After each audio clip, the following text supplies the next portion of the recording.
Hi guys, hope everyone's well and welcome back to the education section. This video is going to jump into training the upper back and explain how exactly you can make the most of your upper back training and do so as effectively as possible, pretty much.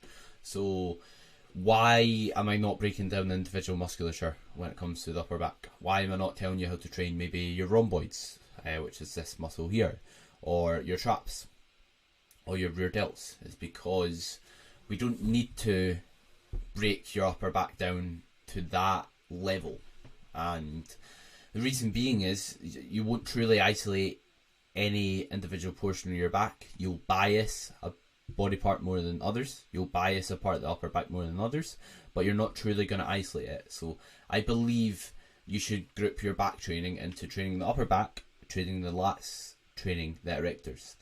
After that, if you've done that for years, you've mastered that, then you could look into maybe doing it into a more depth manner, or to do it into maybe a more precise manner if you've got a glaring weakness in a certain part of your back. But for the most part, if you split your upper back training, or split your back training, sorry, into upper back training, lat training, and erector training, I think you'll be completely fine. So yeah, 99.9% of individuals don't need the level of specificity where they need to train, let's say, an individual muscle. I think training your upper back is specific enough, and you'll get a lot from that. So what muscles make up the upper back? So in this episode I'm pretty much referring to the rhomboids, which you can see here, the traps, and also the posterior deltoids, or in other words, otherwise referred to as the rear delt. And in terms of what the role of the upper back is, so the trap's role, so as just obviously touched on each muscle, the trap, which basically runs up the back of your neck and it's round about your mid-back, its role is to basically stabilise the scapula, or the shoulder blade. If I ever say scapula, that's basically your shoulder blade. And also control it when moving the upper arm and shoulder. So whenever you move your upper arm, or your shoulder blade, or your shoulder, sorry, your scapula will be moving, and the trap's role is to basically move and stabilise it. Your rhomboids kind of the muscle in your mid-back, its role is basically scapular retraction, so bringing your shoulders from being forward to back, to retract them, to bring them backwards. And the posterior, or in other words rear deltoid, role is to basically extend the upper arm, so take it from here to here, upper arm extension, if that makes sense. Think about a rear delt fly. That's basically the role of the rear delt. As a result, the goal when training the upper back, due to the role of all these muscles, should be scapular retraction and extension of the humerus, or in other words upper arm. The humerus is just basically the bone that goes from your shoulder to your elbow joint.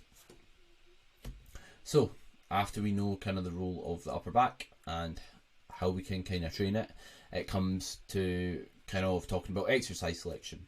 So when we're training the upper back, movements with a relatively flared arm path allows us to bias more upper back, whereas if we are doing a movement with our arm tucked into our side excessively, we're going to be training lats instead. Lats are basically, just so you know what I'm talking about not training, your lats are basically the muscle group that go from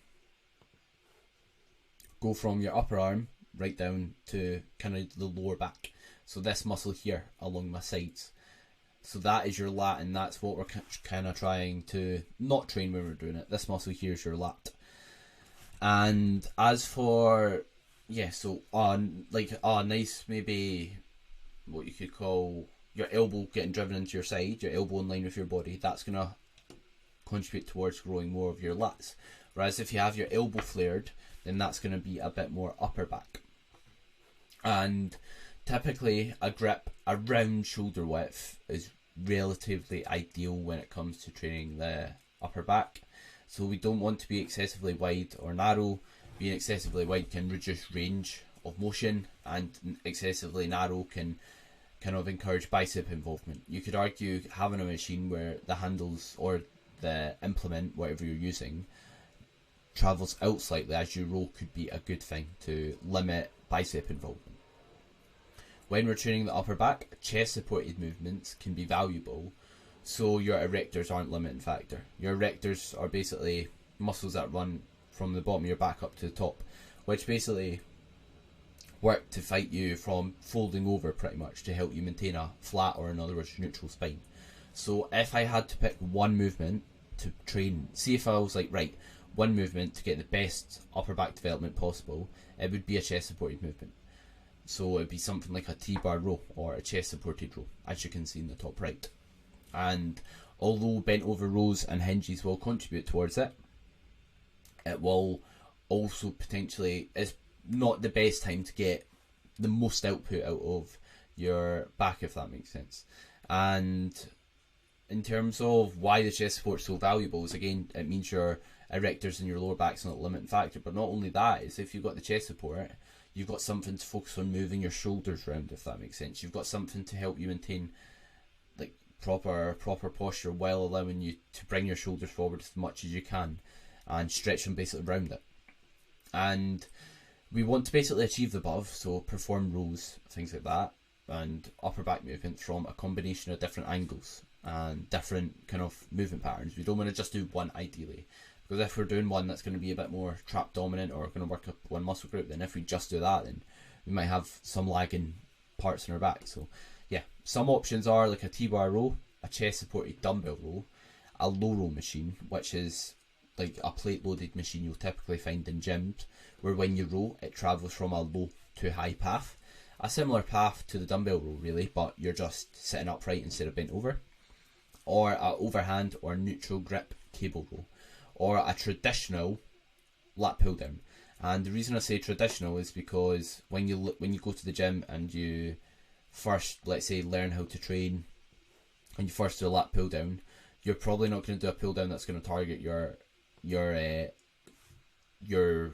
lats very well. It's going to be an upper back pull down where you've got your elbows flared and you're driving it towards you, if that makes sense, and you're moving your shoulders up at the top, which is what we want to do.